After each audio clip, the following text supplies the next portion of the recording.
Namaskar. Sri Ramcharitmanas offers the ultimate ideal of human life. This journey is collected, created and presented by Pawan Thakur 9004352787. Looking at this diagram, the 7 petals represent the 7 books, or Kands, that make up the epic. Together, they form a complete spiritual roadmap for the human soul. The journey begins with the Balkand. To rid the earth of evil, the Supreme Being incarnates as Lord Rama, born to King Dashratha and Queen Kausalya. His childhood sports, known as Bal Leela, establish his identity. Even as a boy, he serves as the ideal of Dharma, the perfect standard of righteous conduct. This stage concludes with his marriage to Sita. As the incarnation of goddess Lakshmi, she embodies the absolute ideal of purity and unwavering virtue. The Balkand establishes this divine baseline of righteousness. It provides the ideal foundation before the narrative introduces the tests of human frailty and ego. In the Ayodhya Kand, that perfect life fractures. The wicked maid Manthara poisons Queen Kaikeyi's mind, illustrating the destructive power of kusang, or bad company.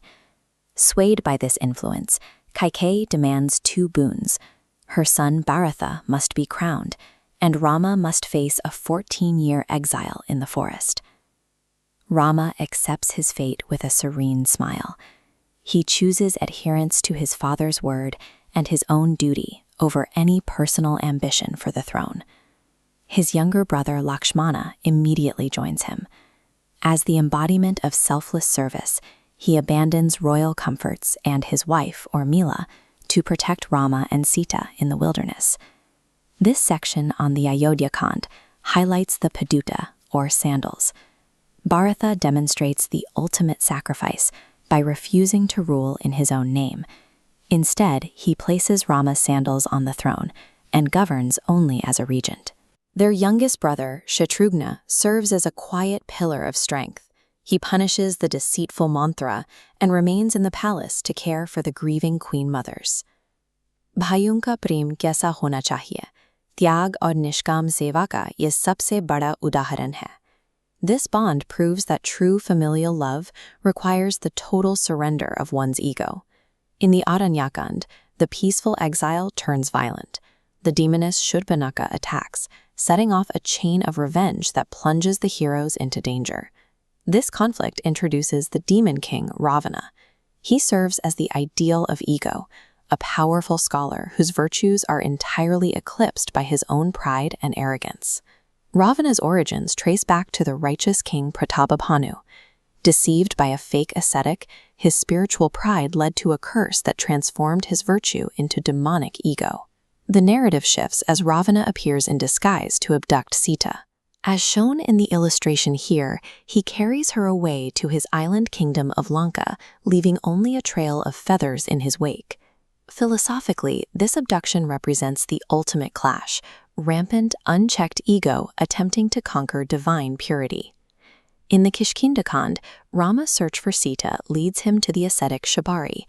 By accepting her simple offering of fruit, Rama shows that true devotion, or bhakti, transcends all social status and caste. He then forms a crucial alliance with Sugriva and the divine monkey army, mobilizing a force to rescue Sita and confront Ravana. We then enter the Sundarkand. This golden illustration depicts Lord Hanuman, the absolute pinnacle of selfless devotion, as he makes a monumental leap across the ocean toward Lanka. Sundarkand hame sikhata hai, pure devotion asambhav bhi sambhav ho jata hai. Hanuman's tyranny proves that a devotee who has stripped away their personal ego becomes an unstoppable vessel for the divine will. The Lanka Kand brings an apocalyptic war. Rama's Vanara army faces the full, terrifying might of Ravana's demonic legions. This war is the final, inevitable collision between righteousness and pride. It is the definitive stand of Dharma against the force of Ahamkara. Ravana's ego causes his downfall. He stubbornly ignores the wise counsel of his wife, Mandodari, and his brother, Vibhishana, choosing his own arrogance over the path of peace. In a climactic final duel, Rama uses his divine weaponry to destroy Ravana and end the reign of the demon king. The victory carries a universal message. Regardless of how much power or intellect one possesses, ego inherently leads to its own total destruction. With the war over, Sita undergoes the Agni Pariksha, or trial by fire. As depicted in the illustration, she emerges from the flames unharmed, proving her absolute virtue to the world. The 14-year exile concludes with a triumphant return to Ayodhya aboard a celestial chariot, met by the explosive joy of the city's residents. The family bond is completed through a deeply emotional reunion between Rama, Bharatha, and Shatrughna. This reunion serves as proof that patience and selfless sacrifice ultimately yield the highest spiritual rewards. The final book, the Uttarkhand, begins with this coronation.